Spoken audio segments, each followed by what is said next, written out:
Hi guys, and welcome to the guide. In this episode, we're still talking about Dark Souls 3, more specifically the invasion aspect of the multiplayer in Dark Souls 3, which has become a staple of the franchise. The first thing you're going to want to do is open up your menu and make sure you have Ember. This has taken the place of humanity from the last two games.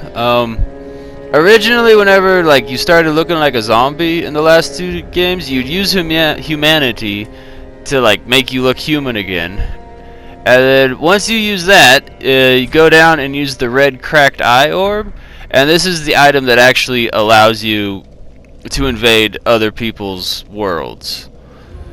So, and you could also use the red soapstone, which you lay on the ground, and then people will see it in their world, and they can click on it, and then it's kind of like a samurai duel, where when you show up, it's known the intentions, and it's not just randomly invading another person's world while they're busy off worrying about something else, and then you show up scaring the crap out of them. Which is exactly what happened to me here.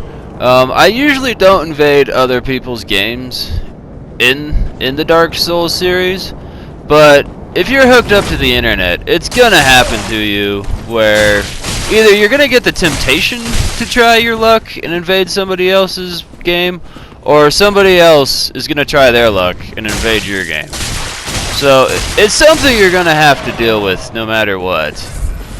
And it's a fun, interesting aspect of Dark Souls, but at the same time, it can be super frustrating. Like, when you win, it's awesome, but when you lose, you just want to throw your controller at the TV.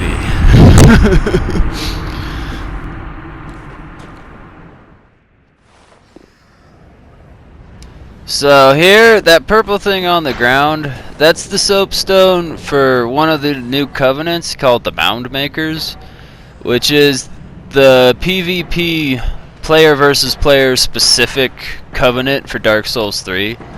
So it's the covenant that focuses purely on invading other people's worlds and trying to steal your XP from you. So that's that covenant of this game, and every Dark Souls game has had that covenant, but if you see that on the ground, I would highly suggest not letting them into your world unless you're looking for a fight. And they actually use any soapstone they put down on the ground, it's going to come up as purple. So it's the game's way of telling you that they belong to that covenant. And even if you bring them into your world as in co-op, as to help you take out a boss, then they can still turn around and stab you in the back and steal all your XP from you anytime they want to. So just be wary of that. Just wanted you to know.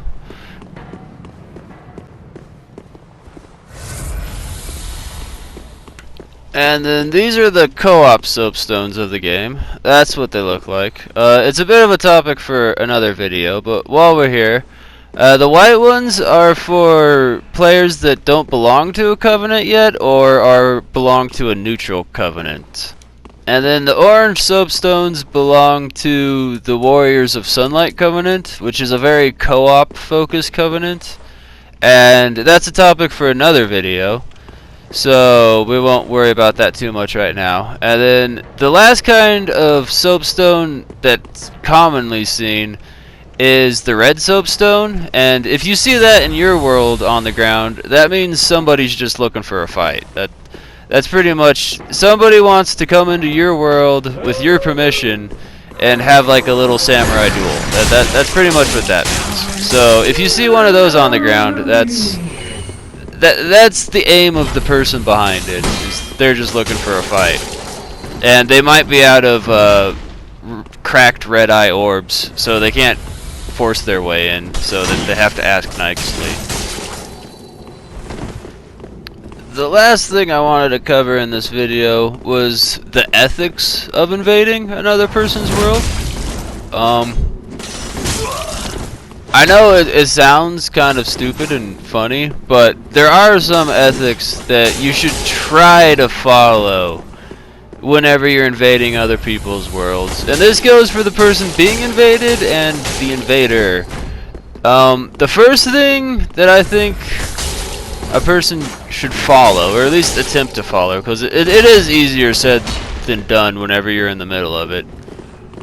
So try not to be a complete and total dildo about it. Like, I've had it happen to me where I got invaded, and the guy walked up and he waved at me, so I was like, oh, okay, this guy's cool. So I waved back at him, and then he took that opportunity to run up and stab and kill me real fast. Which, obviously, is, you know, crazy annoying. That response, you know, is a controller into the TV kind of a response. And then the second thing is, don't spam your Estus flask. Like, don't spam your health like crazy. Like, this guy, I got him all the way through all of his Estus flasks before he turned tail and ran. And I knew what he was doing. He was running straight to here, which was surrounded by enemies, which gave him the advantage. And yeah, that happened. Like, I should have won that. And it drives me crazy, but, you know, when you're losing, you're losing. You got to be able to take it. Take it like a man. It's a life lesson. Alright, thanks for watching.